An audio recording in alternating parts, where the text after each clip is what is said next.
Ernesto Barajas, the charismatic frontman of the popular regional Mexican band Enigma Norteño, was shot dead on August 19, 2025, at the age of 38. The killing occurred in a parking lot in Zapopan, Jalisco, sending shockwaves through the music industry and beyond. As news of his death spread, fans, fellow musicians, and the media grappled with the devastating loss of a figure whose voice, presence, and impact had defined an era in the narco-corrido subgenre of Mexican music. Barajas was more than a vocalist. He was the architect of Enigma Norteño, a group he founded in 2004 in Culiacán, Sinaloa, when he was just 18 years old. Over 2 decades, he built the band into a staple of the regional Mexican scene, celebrated for its hard-hitting lyrics, modern sound, and unabashed narratives about the world of drug trafficking, loyalty, luxury, and struggle. The group found immense success in Mexico and the United States, boasting millions of monthly listeners on streaming platforms and a fiercely loyal fanbase that admired Barajas's commanding voice and lyrical storytelling. On the day of his death, Barajas had reportedly been in Zapopan, a city known for both its prosperity and its proximity to violence. He was sitting in a vehicle at a car storage lot when 2 men on a motorcycle approached and opened fire. Another man who was with him died on the scene, and a woman was seriously injured. Authorities arrived shortly after, sealing off the area as forensic and investigative teams began combing through the evidence. While no suspects have been officially named, speculation about the motives behind the murder began almost immediately, especially considering Barajas's controversial association with narco-corridos and the powerful figures they portray. Throughout his career, Barajas walked a tightrope between artistic expression and dangerous subject matter. Enigma Norteño's lyrics often reference notorious drug traffickers such as Joaquín El Chapo Guzmán, Ismael El Mayo Zambada, Nemesio Oseguera Cervantes El Mencho, and members of Los Chapitos, among others.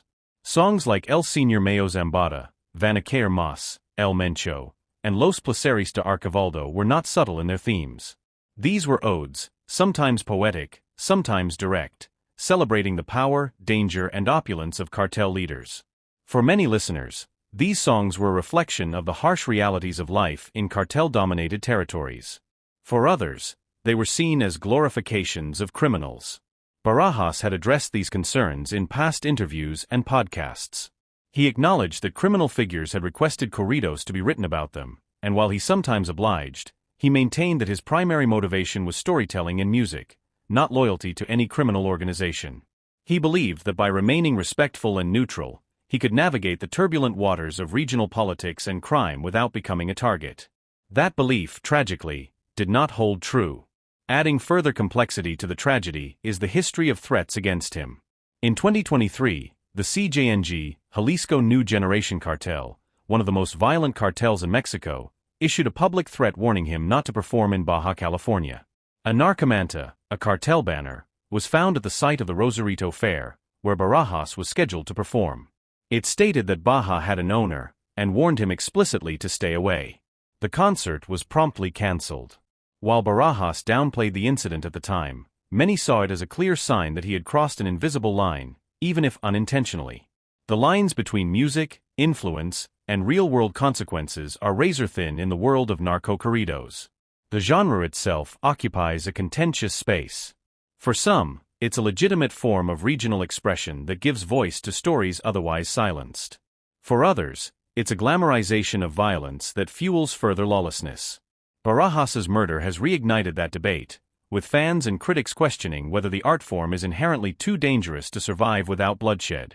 Outside of his musical work, Barajas was also a podcaster and digital creator.